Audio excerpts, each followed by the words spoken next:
ইউনূস যখন প্রথমে নোবেল পান, প্রথমে আমরা সবাই কিন্তু আনন্দিত হয়েছি, কিন্তু একটা কারণ এখন পর্যন্ত আমি মিলাইতে পারি নাই যে ক্ষুদ্র ঋণ সুদের ব্যবসা করে একটা মানুষ কিভাবে নোবেল পায়।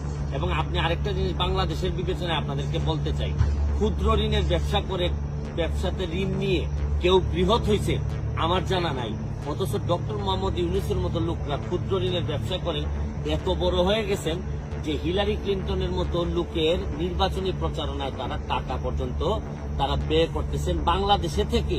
বাংলাদেশের মানুষের টাকা উনি হিলারি ক্লিন্টনের এই নির্বাচনী প্রচারণায় দিচ্ছেন এবং এটার ফলও কিন্তু উনি পাচ্ছেন। দেখেন এখন উনি 175 জন বিশ্ব নেতা নাকি বলছেন যে ইউনূস সাহেবের বিরুদ্ধে যে মামলা, এই মামলা স্থগিত করতে হবে। আমার জীবনে আমি কোনোদিন দেখি নাই যে অন্য দেশের একটা আইনি ব্যবস্থায় কোনো মামলা হইলে এটা স্থগিতের কোনো আবেদন জানানো যায়। সর্বোচ্চ আমরা কি করি, আমরা বলি যে অবশ্যই যেন তাকে ন্যায় বিচার নিশ্চিত করা হয়, বা আমাদের যদি কারো আগ্রহ থাকে আমরা নিজেরা এসে, হিলারি ক্লিন্টন ওনারা কিন্তু নিজেরা এসে এখানে মামলা পরিচালনা করতে পারতেন। কিন্তু আমি পৃথিবীতে কোনো এইরকম সভ্য ব্যবস্থায়, সমাজ ব্যবস্থায়, গণতান্ত্রিক প্রক্রিয়ায় কোনোদিন আমি দেখি নাই যে কেউ আইসা আগেই বলে যে এই বিচার প্রক্রিয়া স্থগিত করতে হবে।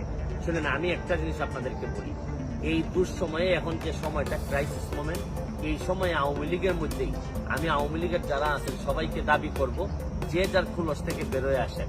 প্রতিবাদ করার সময় আছে, আমাদের যা যা আছে তার বিভিন্ন সময় আমরা বলবো, আমাদের দুর্নীতির বিরুদ্ধে যুদ্ধ চলতে থাকবে। কিন্তু এখন মনে রাখবেন যে জননেত্রী শেখ হাসিনা, আমি বারবার বলছি যে উনি যদি না থাকেন তাহলে আমাদের মতো মানুষের প্রতিবাদ করার সাহসও থাকবে না, কারণ উনি বঙ্গবন্ধু কন্যা বলেই আজকে আমাদের এরকম প্রতিবাদ করার সাহস আমরা পাচ্ছি।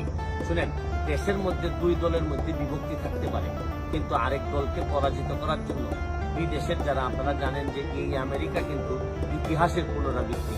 71 সালের যুদ্ধের সময় আমেরিকা আমাদের বিরোধিতা করছে, এখন যখন বাংলাদেশ যখন অন্য লেভেলে চলে যাচ্ছে উন্নয়নের দিক থেকে, তখনও কিন্তু আমেরিকা আমাদের বিরোধিতা করতেছে।